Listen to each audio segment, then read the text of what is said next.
Cinema. ಇವಾಗ ನಿಮಗೆ ಹೆಂಗೆ ಅಂದರೆ ಸ್ಟಾರ್ ಟೈಮ್ ಅಂದರೆ ಬ್ಯಾಕ್ ಟು ಬ್ಯಾಕ್ ವಿನ್ನಿಂಗ್ ಆದ ತಕ್ಷಣ ನಿಮ್ಮ ಸಿನಿಮಾಗಳು ಕೂಡ ರಿಲೀಸ್ ಆಗ್ತದೆ. ಎಷ್ಟು ಹೆಮ್ಮೆ ಅನಿಸುತ್ತೆ? ಮೊದಲನೇದಾಗಿ power star Puneeth Rajkumar sir ನಾನು ನೆನೆಸ್ಕೊಳ್ತಾ ನನ್ನ ಮಾತನ್ನು ಸ್ಟಾರ್ಟ್ ಮಾಡ್ತೀನಿ. ರಗಣ ನಮಸ್ತೆ, ಮೇಡಮ್ ನಮಸ್ತೆ, ಅಶ್ವಿನ ನಮಸ್ತೆ, Vinay bro hi, so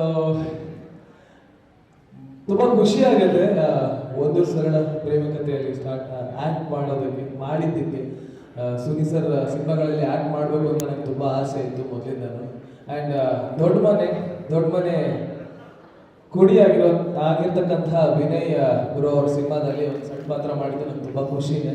and thank you Suni sir and Vinay bro, ನಿಮ್ಮ ಒಂದು ಸಿನಿಮಾದಲ್ಲಿ ನನಗೆ ಆ್ಯಕ್ಟ್ ಮಾಡೋದಕ್ಕೆ ಅವಕಾಶ ಮಾಡಿಕೊಟ್ಟಿದ್ದಕ್ಕೆ. ಆಲ್ ದ ಬೆಸ್ಟ್ ಮೂವಿಗೆ. ಆ್ಯಂಡ್ ನಿಮ್ಮ ಪಾತ್ರದ ಬಗ್ಗೆ ಹೇಳ್ಬಿಡಿ, ನಮಗೆ ಕುತೂಹಲ ಇದೆ. ಸಿನಿಮಾದಲ್ಲಿ ಕಾರ್ತಿಕ್ ಮಹೇಶ್ ಅವ್ರನ್ನ ನಾವು ಯಾವ ರೀತಿ ನೋಡ್ಬೋದು? ನಾನು usually I prefer to act in different roles. ಒಂದು ವಿಭಿನ್ನವಾದ ಪಾತ್ರ ಇದೆ ಅಂತ ಸುನೀಲ್ ಸರ್ ಅವರು ಫೋನ್ ಮಾಡಿ ಹೇಳಿದ ತಕ್ಷಣ ಐ ಸೆಡ್ ಎಸ್. ಅದರ ಪಾತ್ರದ ಬಗ್ಗೆ ಹೆಚ್ಚಾಗಿ ನಾನು ಏನು ಅಂತ ಹೇಳಕ್ಕೆ ಹೋಗಲ್ಲ. ಆ ಒಂದು ಬೇರೆ ಕತೆಗೆ ಒಂದು ಬೇರೆ ಆಯಾಮ ಕೊಡುತ್ತೆ, ಒಂದು ಟ್ವಿಸ್ಟ್ ಕೊಡುತ್ತೆ ನನ್ನ ಪಾತ್ರ.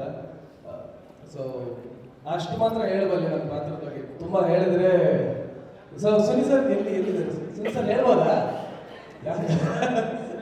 ಬೇಡವಂತೆ. ಸೊ ಸಾಕು ಅಷ್ಟೇ. ಒಂದು ಟ್ವಿಸ್ಟ್ ಅಂತೂ ಕೊಡುತ್ತೆ.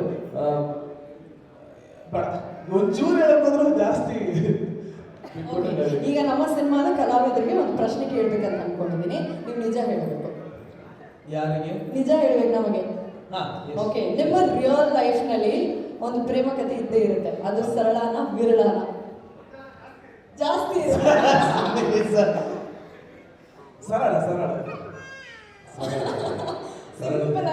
ಒಂದು ಸರಳ ಪ್ರೇಮ ಕಥೆ ಸರ್. ಸುಮ್ಮನೆ ಸರ್, ಹುಡುಗಿ ಹೆಸರು ಸರಳನ?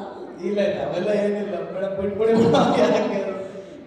ವೆರಿ ಹ್ಯಾಪಿ ನೀವು ನಮ್ಮ ಸಿನಿಮಾದ ಭಾಗಿಯಾಗಿ ಬಿಗ್ ಬಾಸ್ ಕೂಡ ಗೆದ್ದಿದ್ದೀರಾ.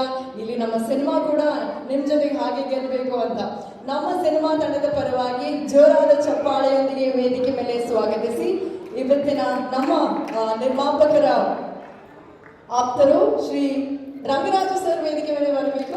ಕಾರ್ತಿಕ್ ಅವರಿಗೆ ಒಂದು ಗಿಡವನ್ನು ಕೊಟ್ಟು ಥ್ಯಾಂಕ್ ಯು ಹೇಳೋದಕ್ಕೆ.